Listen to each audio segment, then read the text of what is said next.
Dikit-dikit yang salah Jokowi, dikit-dikit yang salah Jokowi, dikit-dikit yang salah Jokowi.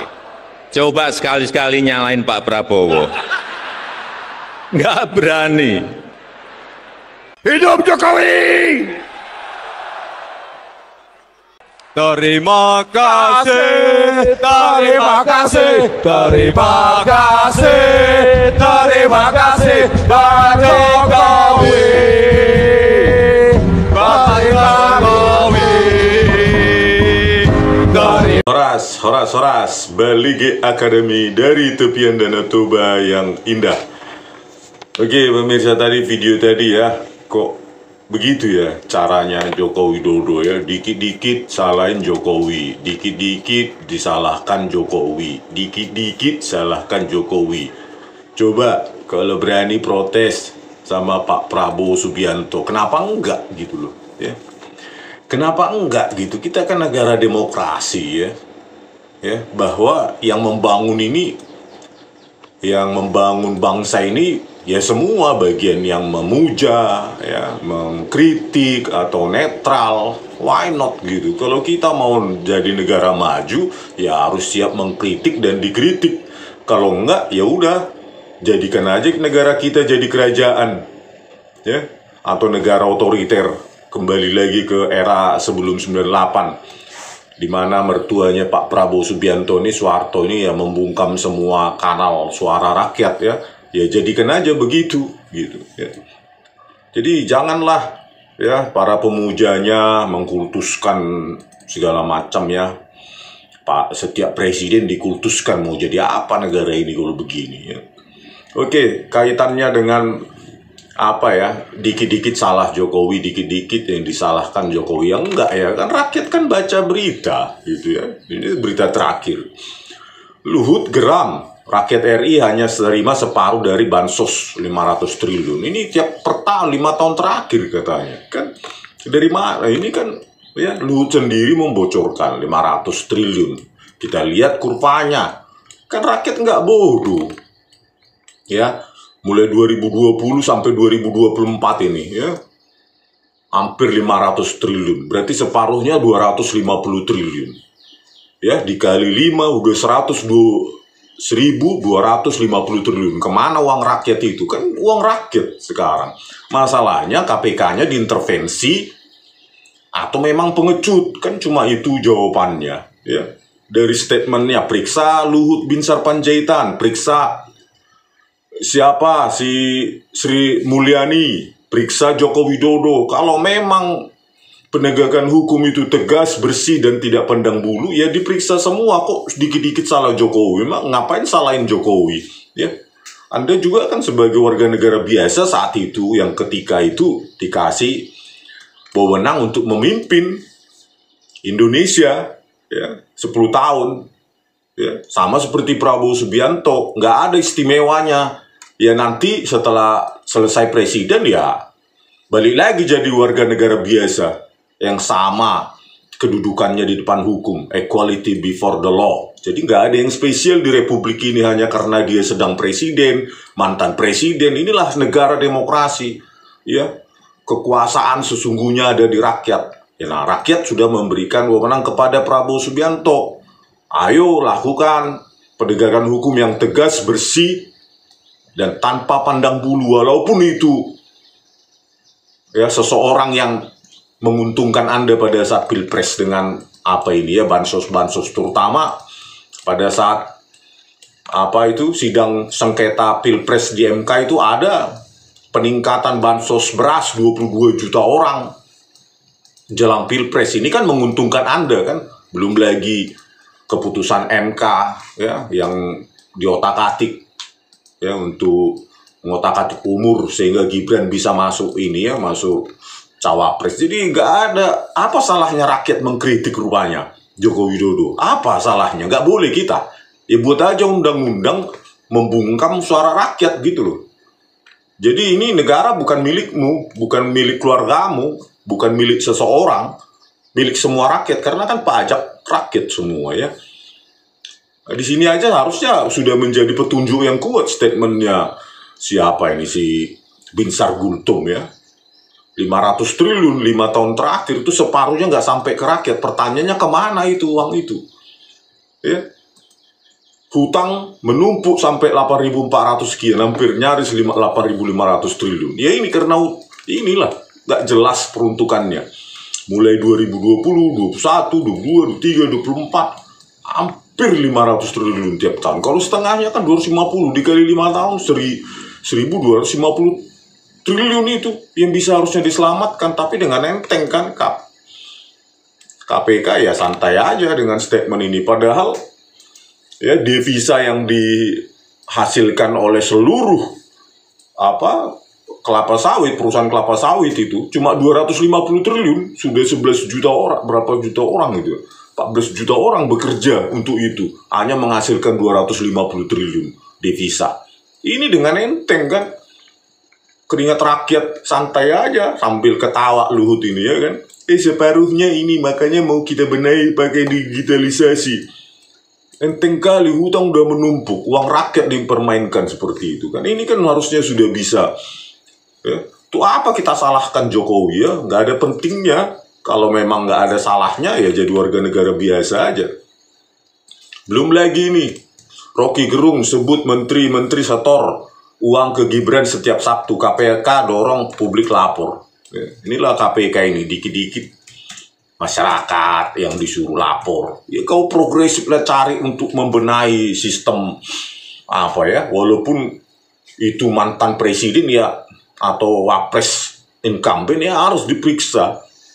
Kalau memang negara kita negara dengan panglima hukumnya, panglimanya adalah hukum. Tapi kalau coba cuap-cuap ya beginilah hasilnya ya. Harusnya kan tinggal panggil Gerung, konfrontasi dengan Gibran. Ya, cari bukti-bukti lain kan bisa. Ini kalau rakyat, nanti kalau kita pakai hacker, teknik hacking disalahin juga. Benarnya bisanya kita. Respons KPK soal Rocky Gerung sebut Gibran terima uang dari menteri setiap Sabtu, ya kan? Responnya ya rakyat lapor, gitu aja, udah selesai. Ya, kalau berkaitan dengan Joko Widodo, berkaitan dengan orang-orang elit seperti Luhut Bin Sarpanjaitan, Sri Mulyani, ya, yang merugikan negara juga kasus bailout Bank Senturi 6,7 triliun dengan Budiono, aman aja mereka. Padahal uang rakyat sudah hilang 6,7 triliun. Nah ini juga kan banyak sekali bukti-bukti petunjuk yang bisa dipakai untuk mengadili Joko Widodo dan dan keluarganya dan dinastinya gitu. Tapi ya itulah, menegakkan hukum malah dikatakan oleh Prabowo, hidup Jokowi, hidup Jokowi. Terima kasih Jokowi. Ya iyalah ya, ini dia. Anggaran begini aja ya, besar sekali nih, 500 triliun tiap tahun. Makin miris kita ya sama penegakan hukum di Indonesia ini. Ya kalau sebelumnya dibilang, ini menegakkan hukum. Bertentangan. Ya harusnya kan buka selebar-lebarnya kepada KPK untuk memeriksa siapapun, Pak Prabowo Subianto, siapapun, bahkan pada diri Anda sendiri gitu. Ya, Anda katanya pendidikannya Eropa, ya. Tapi kok kita lihat jauh dari itu ya. Nah inilah, dari manalah hartanya Kaisang ini bisa membeli saham Persis Solo 92 miliar, saham Panca Mitra Multiperdana 92,2 miliar, saham Bali United 99 miliar, total hampir 280 miliar. Baru aja mendirikan perusahaan ketika bapaknya di second term, periode kedua, 2019 sampai 2024. Coba, baru aja dia berbisnis di second term. Dari mana uangnya? Coba para pengusaha, coba bisnis pisang, sang pisang, martabak segala macam, banyak pengusaha itu belum tentu punya uang 10 miliar kan. Dari mana ini? Ya, kalau kita kaitkan dengan ini kan, ya tentu ada indikasi kuat kan. Rocky Gerung sebut menteri-menteri setor uang ke Gibran. Ya kalau ini benar, belum tentu hanya ke Gibran ini, bisa saja ke Kaisang. Inilah yang perlu kalian telusuri. Kalau kalian memang ingat ya KPK Presiden Prabowo Subianto bahwa kalian dibayar oleh rakyat. Jangan mentang-mentang sudah jadi presiden langsung lupa ya. Lupa. Padahal dulu dia juga, Prabowo Subianto ini juga paling keras mengkritik Joko Widodo pada saat first term itu. Ya. Periode pertama 2014-2019, lupa ya. Selalu ingat bilang bocor. Ya. Sekarang Anda di posisi, ya hargai orang yang mengkritik. Ya. Jangan malah dibilang dasmu itu kan kasar itu untuk seorang presiden mengatakan itu ya. Coba kalau dulu waktu mengkritik Joko Widodo di periode 2014-2019 dibilang endasmu. Hargai orang yang mengkritik, hargai yang oposisi, hargai pendapat masyarakat. Itulah kita akan jadi negara maju.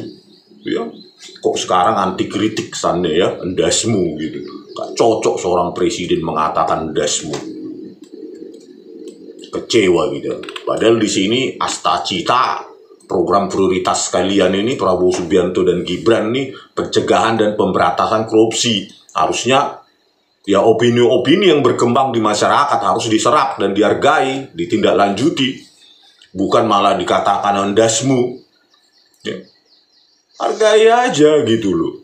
Bahwa ini memang negara demokrasi. Terus ada juga pada saat live atau Zoom atau apa itu, ketika acara di Dubai atau di Abu Dhabi ya, live Prabowo Subianto mengatakan sistem yang dibangun dalam 100 hari adalah meritokrasi, sistem merit. Ya. Kontraproduktif ya, bahkan buzzer aja diangkat staf khusus. Nggak ada hubungannya dengan Kementerian Pertahanan. Ya. Apa hubungannya dengan Kementerian Pertahanan? Ya. Jadi staf khusus, apa hubungannya? Kan memangnya nggak ada bagian humas di sana, gaji 30 juta per bulan, pemborosan, belum lagi Menteri Kehutanan, Raja Juliantoni lulusan ilmu agama, tapi jadi Menteri Kehutanan nggak ada kaitannya, dan yang lain-lain banyak lah ya di kabinet gemukmu itu. Ya. Jadi kan ketawa buliknya itu waktu apa acara itu ya. Kayak dia nggak baca aja situasi di Indonesia ini. Nah, ini juga ya kasus suap tambang di Maluku Utara disebutkan belum blok Medan untuk Kahiyang ini. Ini juga bukti petunjuk yang kuat. Ini terdakwanya yang ngomong ini. Abdul Ghani mantan gubernur Maluku Utara kan ini kan bukti petunjuk yang kuat. Cuma masalahnya KPK-nya berani nggak ya? Atau disuruh nggak berani, atau memang sudah dikondisikan tidak berani. KPK-nya itu loh. Berani nggak KPK? Ya harusnya kan berikan statement yang keras kepada KPK, siapapun gitu loh Pak Prabowo Subianto. Siapapun, saya tidak mau tahu. Walaupun yang mendukung saya sebelumnya, ya memberikan bansos segala macam, nggak peduli. Yang penting ini untuk rakyat, gitu kan. Kok begitu statementnya? Kayak anti kritik saya lihat. Jadi mau baliknya kita ini ke era 98 sebelum reformasi Pak Prabowo. Ya, mau dibungkam semua suara-suara rakyat ini. Ini juga kasus Dirjen Kereta Api ini, ya, di Direktorat Jenderal Kereta Api. Ya, menjemput nama bukan hanya nama mantan Menteri Perhubungan Budi Karya Sumadi, ya. Ya, disuruh ini menyuruh orang bawahannya untuk pemenangan Pilpres, mengumpulkan dana Pilpres 2019 ya, Pilpres 2019-2024 untuk Joko Widodo. Inilah ya uang yang dikumpulkan nih. Dalam sidang, Direktur Sarana Transportasi Jalan Kementerian Perhubungan Danto Restiawan mengatakan pada 2019 Budi Karya Sumadi memberikan tugas khusus kepada Jamrides yang saat itu Direktur Prasarana Kementerian Perhubungan untuk mengumpulkan uang sekitar 5,5 miliar untuk kebutuhan pemilihan presiden. Ya, uang tersebut diduga digunakan untuk memenangkan Joko Widodo yang kembali berhadapan dengan Prabowo Subianto. Saat itu Budi Karya merupakan anggota tim kampanye Jokowi Ma'ruf Amin. Inilah untouchable sampai sekarang, cuma diperiksa sekali aja sama KPK. Setelah itu selesai, KPK-nya pun letoy. Inilah dia.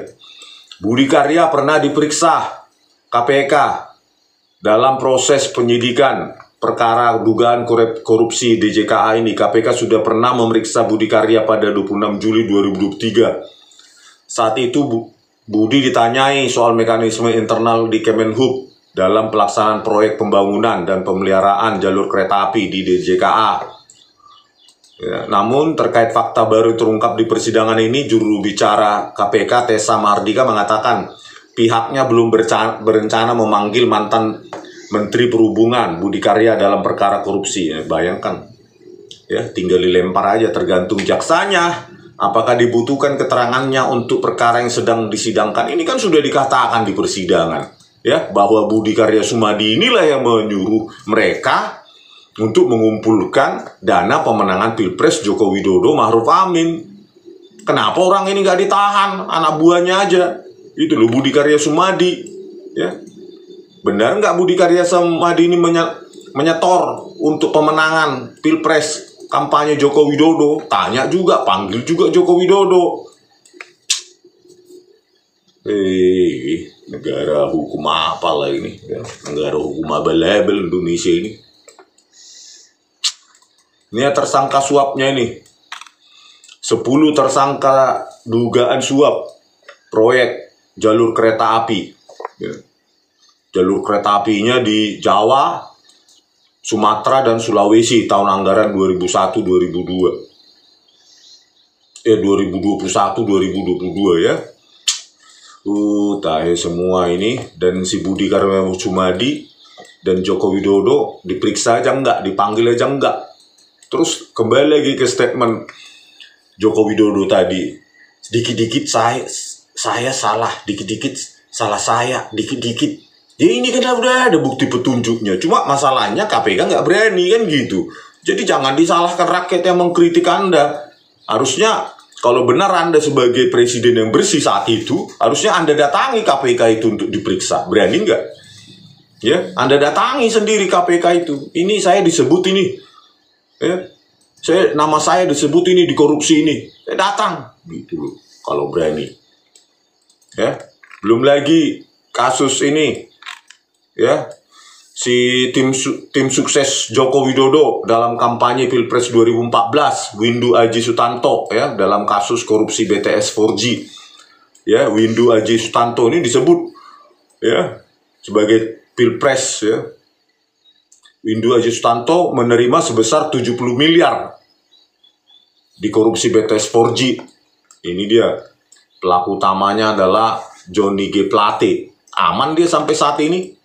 Aman. Windu Aji Sutanto, Sugiono, dia juga menerima berapa? 70 miliar. Aman sama Nistra Yohan untuk Komisi 1 katanya. Dito Aryo Tejo juga aman. Dia 27 miliar tinggal dibalikkan sama dia. Pengacaranya Magdir itu aman. Jadi kalau penegakan hukum hancur kali di Indonesia ini. Nggak tahu lah ya, saya makin dengan hidup Jokowi seperti itu. Sama Prabowo Subianto ini apa ya? Minim lah, apalah. Pesimis sekali lah Indonesia ini berubah penegakan hukum. Padahal inilah ya linknya Windu Aji Sutanto ini. Dia memiliki tambang ilegal di lahan PT Timah ya, kok nggak salah ya, tambang nikel di Konawe Utara dia. Dan ini adalah dia menambang ilegal di BUMN ya, PT Timah kalau nggak salah itu. Bayangkan ini linknya dia sebagai orang dekat Joko Widodo ini. Dia Crazy Rich Brebes atau apa dia bilang. Ya ini Crazy Rich Brebes ini. Inilah dia yang orang dekat sama Joko Widodo dengan enteng dia kan. Kalau bukan orang dekat presiden, apa bisa dia menambang ilegal seperti itu besar-besaran. Dan sekarang sudah terdakwa dia.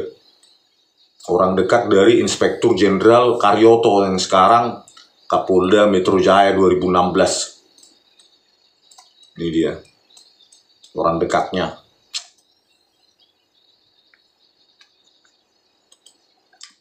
Ya, coba kita lihat di sini.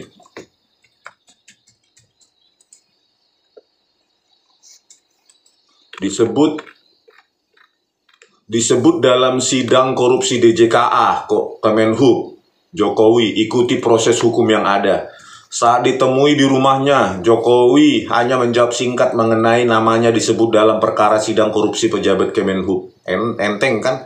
Ikuti proses yang ada. Ya. Harusnya kan dia bilang, saya siap datang, saya bersih.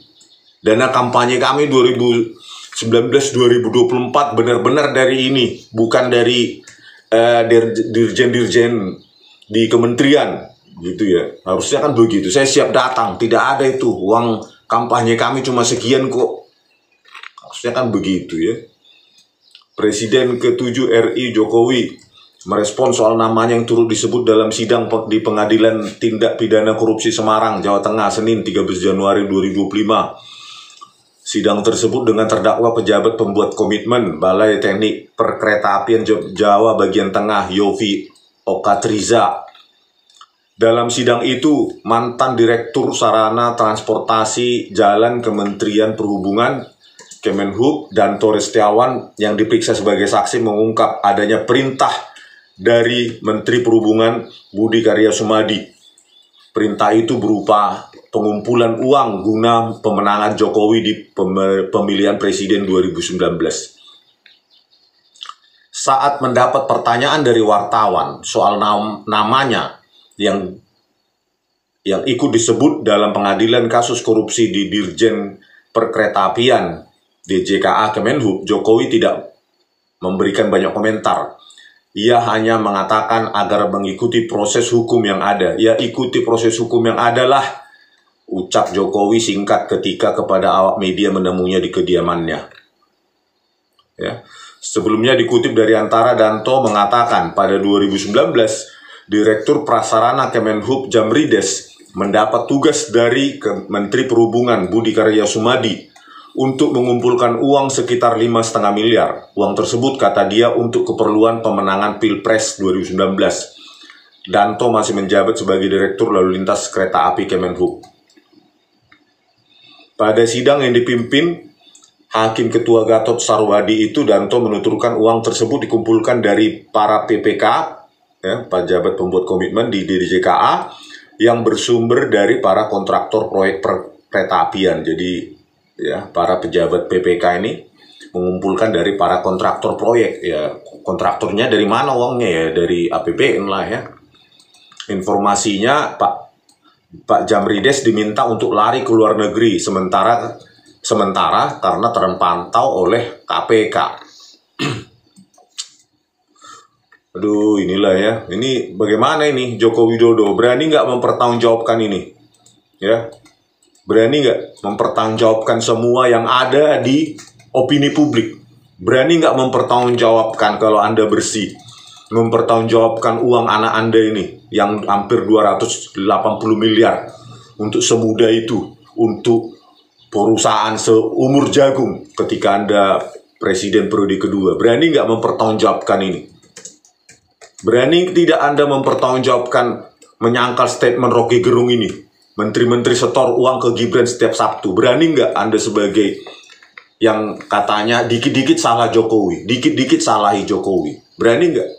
Berani nggak Anda mempertanggungjawabkan uang rakyat ini? Ya, 500 triliun separuhnya entah kemana.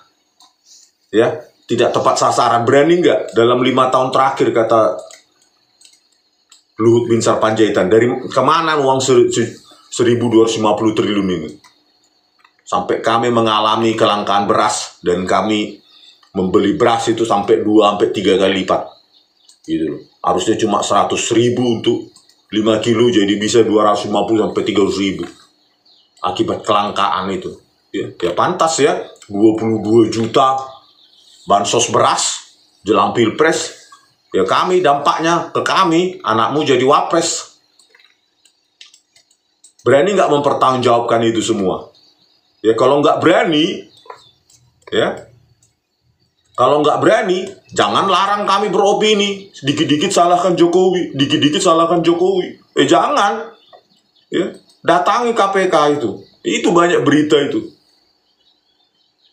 Ya, berani nggak ini putri Anda tidak terlibat dalam kasus suap di tambang. Tambang di Maluku Utara. Berani nggak? Kalau nggak berani ya sudah diam. Biarkan rakyat beropini. Gitu, ya kan? Itu karena ini negara demokrasi. Ya, kecuali kami menyebar hoax. Ya oke, tangkap. Tapi kan kami baca berita dan kami beropini lewat berita itu. Makanya hentikan itu. Kalau berani diperiksa KPK, datangi KPK itu kan. Oke, pemirsa, sampai jumpa di video kami selanjutnya. Horas.